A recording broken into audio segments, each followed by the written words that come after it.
Thank you, Mr. President. Good morning, colleagues.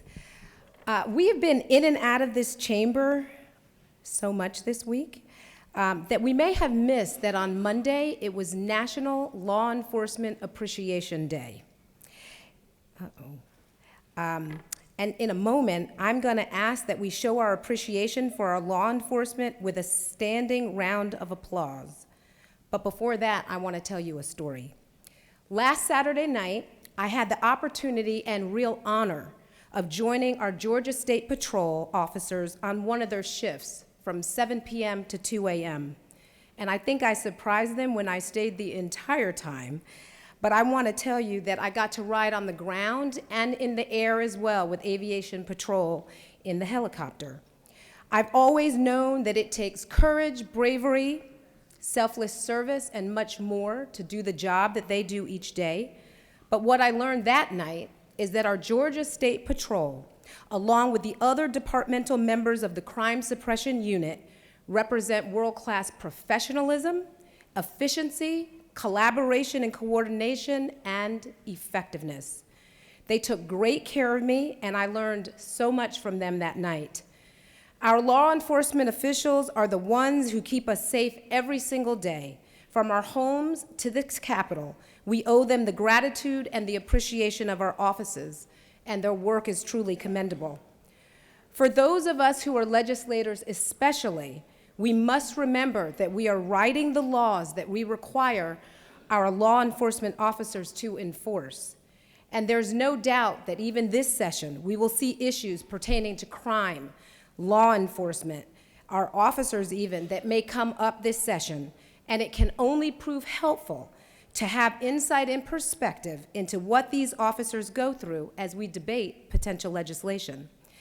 No matter what side of the aisle you're on, Democrat or Republican, we should all agree that law enforcement is impacted by the work that we do right here.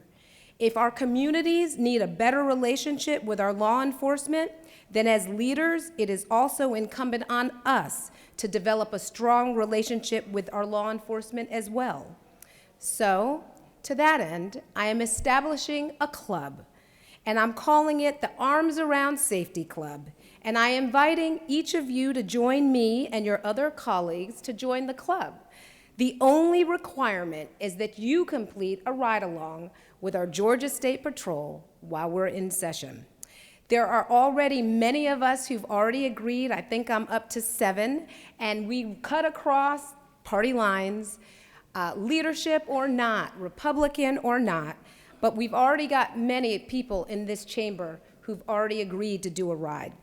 So like many of us in this room, I am pro-law enforcement. I'm also pro-police accountability and pro-criminal justice reform. We often talk about these things as though they can't coexist, but they are not mutually exclusive, and they can and should happen simultaneously. So I'm not really only asking, I'm really imploring each of us to take the opportunity to do a ride-along. I know we won't get to 100%. There are issues of mobility or safety. Trust me, I walked out of my house that night at 5'3", 130 pounds, and my family too was concerned, but it was a great experience and one that I will do again. I will go with any of you if you would like for me to, and when I get off this dais, if you want to hear more about my experience, I'm happy to share it with you.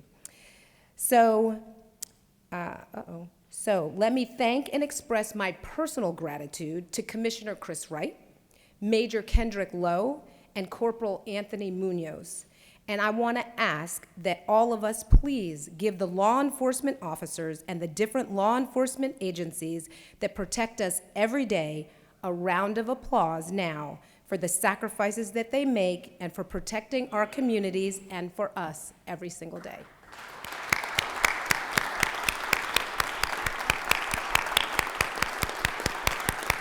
Thank you.